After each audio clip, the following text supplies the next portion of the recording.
mga kapit sa patalim. Ang paraan dyan ng ilan, mga nawalan na ng pag-asa at nagalat sa daan. Silang huwad na baso, mga sakim sa piso, at ginagamit ang kinang upang mambiktima ng tao. Marami rin tulad nila, ganyan na nga lang kung mabuhay. Binibenta ang laman upang umangat ang dukhang buhay. Madami paraan upang mabuhay, depende yan sa iyong isipan. Gamitin ang iyong pakpak upang abutin ang kalangitan. Sama na loob sa mga magulang, kaya nagpakaburara. Hudlong na ama ang may gawa, kaya dinaan na lang sa luwa. Ang hustisya'y nasa iyo, ngunit pinilit na lumayo, at namuhay na Magdalena upang magbalat kayo. Kahit ano ka sa iyong anyo, di matatagong kalungkutan na mababasa sa iyong mata na ang lupit ng kapalaran. Maligdaan yan aking anak, yan ang tugon ng ating ama, at nasa dako paroon ang buhay na masaya. Di ka dapat mawala ng pag-asa kung ikaw ay isang lukha sa paningin nila. Ang mahalaga ikaw at kung paano mo haharapin ang hamon ng mundo sa'yo. Nadidihamak na pasli, puro palo na tagupit. Yan ang palagi sinasabit ng isang batang bugwit. Kailang kaya makakamit, hinahangad nakatarong. Kung ang leeg ay nakatali, alipin ka na sariling magulang. Ilang magulang may tiyaga at ang iba ay pabaya, at kung minamalas ka pa nga tuhod at hita mo'y magama. Buti pa nga ang ibang bata sa kutyo na higa. Ila pa kaya katulad ko na mas mahirap sa daga. Isang tukas sa isang araw, pang sa gutom ay makaraos lang ay bukas. Tatlong tuka naman magawa ng isang kapos. Kahit musmus pa sa mundo, mga buto ko ay binanapar lang kumita ng kusing. Anong bigat masabalikat at sa murang ang edad, manggang inarap mga pasani. Nagtrabahong marangal kahit ginagawang alibitid. Kung sa loobin napakasakit kung iisipin, wala ka magagawa, buhay duka ka tinuturing. Di ka dapat mawala ng pag-asa kung ikaw ay isang lukha sa paningin nila.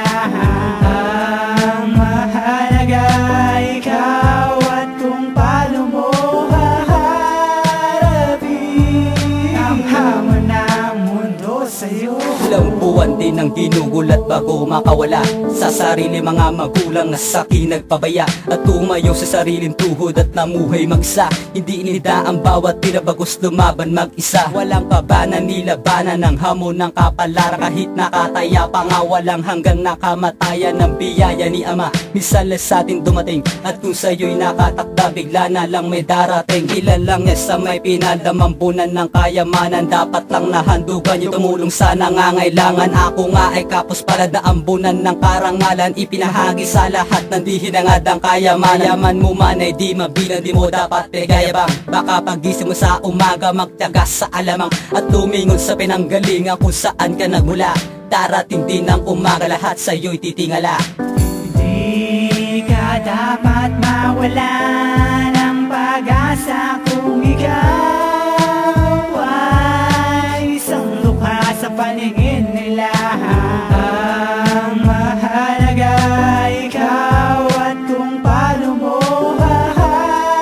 haharapin ang hamon ng mundo sa'yo. Ang kahirapan kong dinanas nilabas aking dumalaw. Ang mababang pamumuhay sa'kin ay sumasaklaw. Minamaliit at nilalait ang buhay kong tinatamasa. Puro kamalasan dumarating na tuloy sa aking sumasagasa. Di ko alam kung anong sagot sa lahat ng mga katanungan to. Nahihirapan na ako Lord, sana tulungan mo naman ako. Dahil ang aking kinahihinatnan, naghihintay na lang ng mga utos. Naghihintay na rin ang barya, nakaupo at nalilimos. Sa ganitong paraan lang napapawi ang kalam ng sikmura. At sa oras na dadaan ako na lamang ay nagtsatsaga. Ang lahat na to ay gagawin kahit dumanas pa ako ng hirap. Tatahakin ko ang lahat upang makamit aking mga pangarap. Isa na rin buhay duka ang aking naranasan. San hindi na kumakain ng sapat pa kinabukasan, at binugugulang bawat oras sa katambay sa kalsada. Pinagpapalit ang kinabukasan na mabuhay mag-isa.